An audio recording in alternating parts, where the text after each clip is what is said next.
হ্যাঁ এভরিওয়ান, আজকের এই ভিডিওতে তিনটা টপিক নিয়ে আলোচনা করব।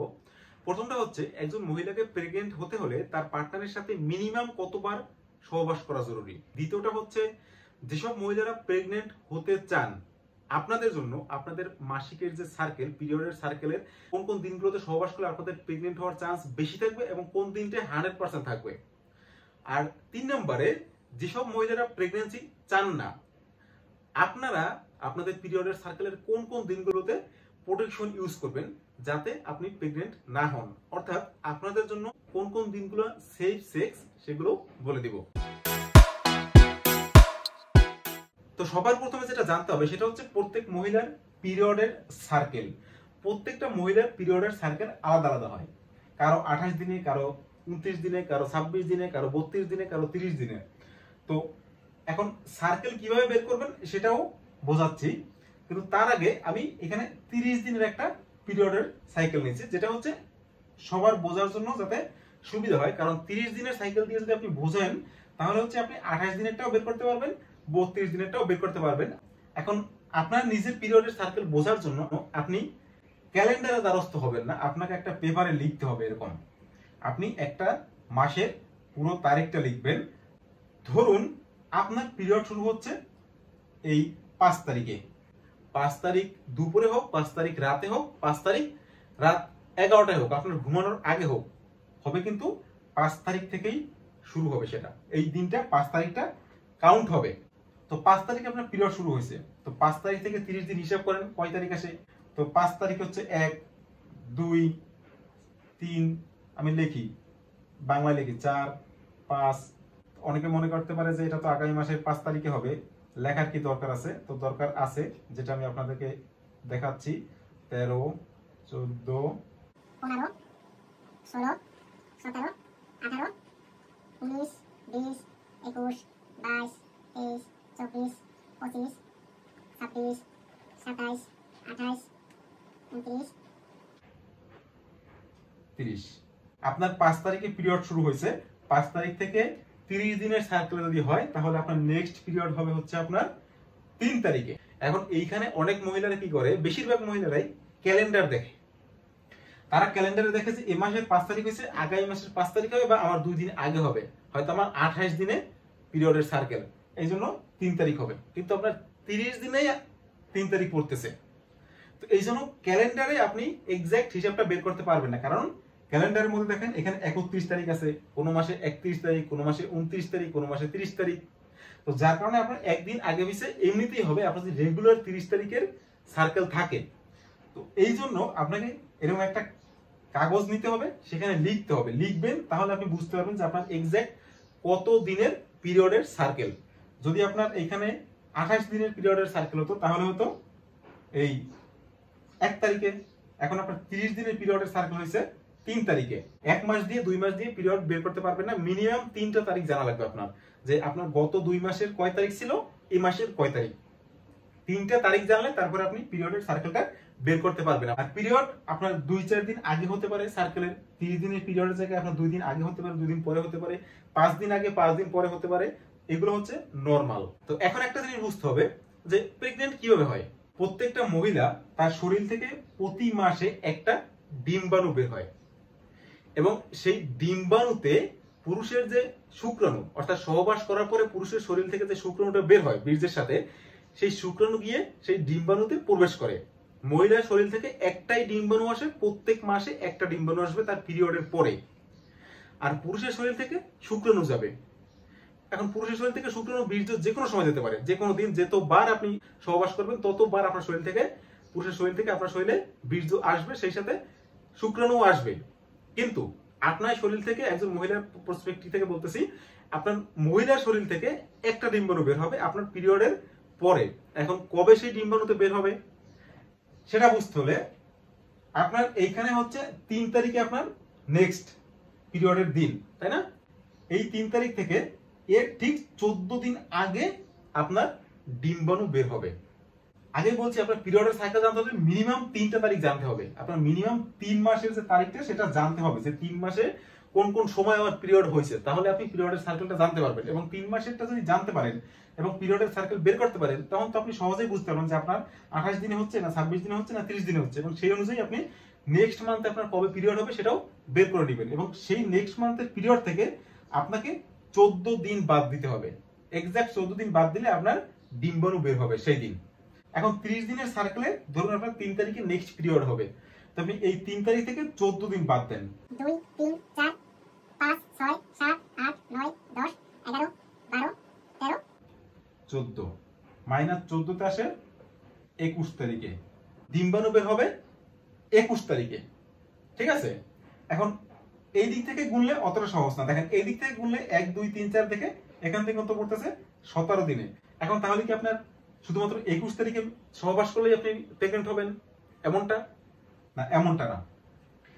আপনি ধরুন আপনার পিরিয়ডের সার্কেল সেটা একদিন আগে হয়ে গেল, 2 তারিখে হয়ে গেল, তো যদি 2 তারিখে হয়ে যায় তাহলে কিন্তু আপনার এই যে ডিম্বাণু বের হওয়ার চান্স সেটা 20 তারিখে চলে আসবে, একদিন আগে চলে আসবে। ধরুন আপনার একদিন লেট হলো, 4 তারিখে পরের মাসে পিরিয়ড হলো, তো সেক্ষেত্রে হচ্ছে আপনার একদিন সামনে চলে আসবে, এদিকে 22 তারিখে হয়ে যাবে। তো এইভাবে সেই জিনিসটাকে ধরার জন্য আমরা 3 তারিখ হবে এখান থেকে 3 দিন আগে ধরবো, 3 দিন পরে ধরবো। তো যার কারণে এখানে ডিম্বাণু বের হওয়ার কথা হচ্ছে 21 তারিখে। তো 21 তারিখ থেকে আমরা 1 2 3 অর্থাৎ এদিকে 3 দিন বাড়াই দেব, 21 22 22 23 24, আর এর আগেও 3 দিন ধরে নেব যে 20 19 18। তো এখন 18 19 20 21 22 23 24 এই যে দিনগুলো আছে, এই দিনগুলোই হচ্ছে বেসিক্যালি আপনার প্রেগনেন্ট হওয়ার সময়। এই দিনগুলোর মধ্যে যদি আপনি সহবাস করেন তাহলে আপনি প্রেগনেন্ট হবেন না।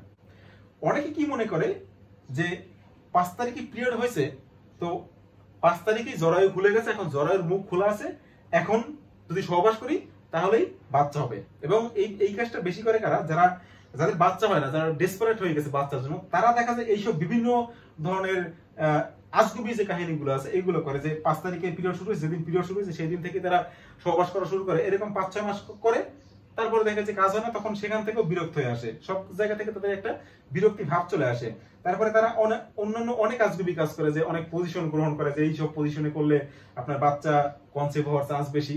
এই জিনিসগুলো হচ্ছে কোনো কাজে আসে না। চিন্তা করেন আপনি এইখানে ডিম্বাণু বের হচ্ছে এখন এই দিনগুলোতে, এখন আপনি এই 29 তারিখে যদি সহবাস করেন আর সেদিন যদি আপনি বিভিন্ন পজিশনে বসে থাকেন, শুয়ে থাকেন, পা উপর দিয়ে বসে থাকেন যে আপনি প্রেগনেন্ট হবেন, কোনো লাভ আছে? কারণ 29 তারিখে কি আপনার ডিম্বাণু আছে শরীরে?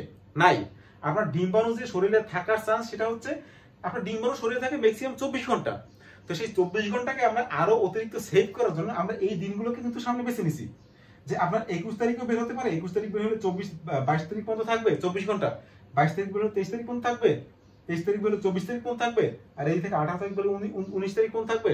তো যার কারণে আমরা কি করছি, যে আমরা জানি যে 21 তারিখ 22 তারিখ বা এই 20 21 22 3 দিনের যে কোনো একদিন বের হবে, এতটুকু তো কনফার্ম।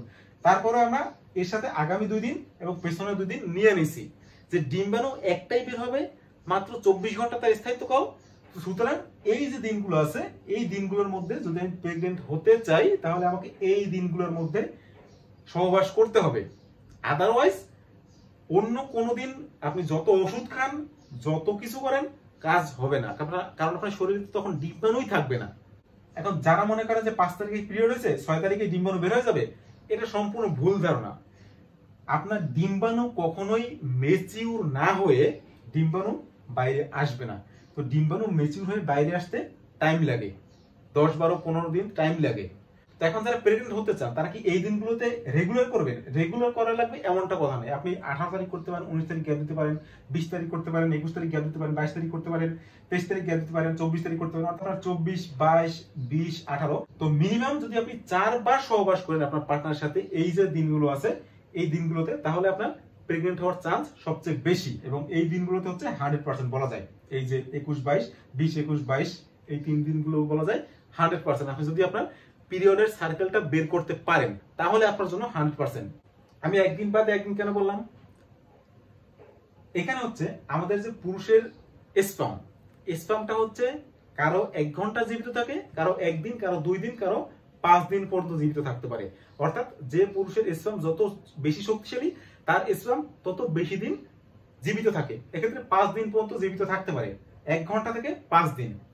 এখন কোন পুরুষের স্পাম দুর্বল, 1 ঘন্টার বেশি জীবিত থাকে না, 1-2 ঘন্টার বেশি, তো তাদের ক্ষেত্রে কি করতে হবে? তাদের ক্ষেত্রে আপনাদের এখানে রেগুলার এই দিনগুলোতে রেগুলার সহবাস করতে হবে। যদি প্রেগনেন্ট হতে চায় আপনার ওয়াইফ, তাহলে আপনাকে এই দিনগুলোতে প্রত্যেক দিন সহবাস করতে হবে।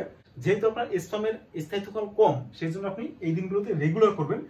যে কোনো দিন আপনার ডিম্বাণু যেদিনই বের হোক, সেদিনের জন্য আপনার স্পাম ডিম্বাণুতে প্রবেশ করার মতো সমর্থ থাকে। তো এখন যারা প্রেগনেন্সি চান না, তারা হয়তো মনে করতে পারেন যে এবার বুঝে গেছি যে এই দিনগুলোতে সেক্স করলে বাচ্চা হবে, তো সুতরাং এই দিনগুলো আমি বাদ দিয়ে বাকি দিনগুলোতে আমি সেফ সেক্স করতে পারবো। এই দিনগুলো বাদ দিয়ে যদি আপনি সেফ সেক্স করেন, তারপরে যে বাচ্চা হবে না, এমনটা কোনো গ্যারান্টি নাই। কেন গ্যারান্টি নেই বলেন তো?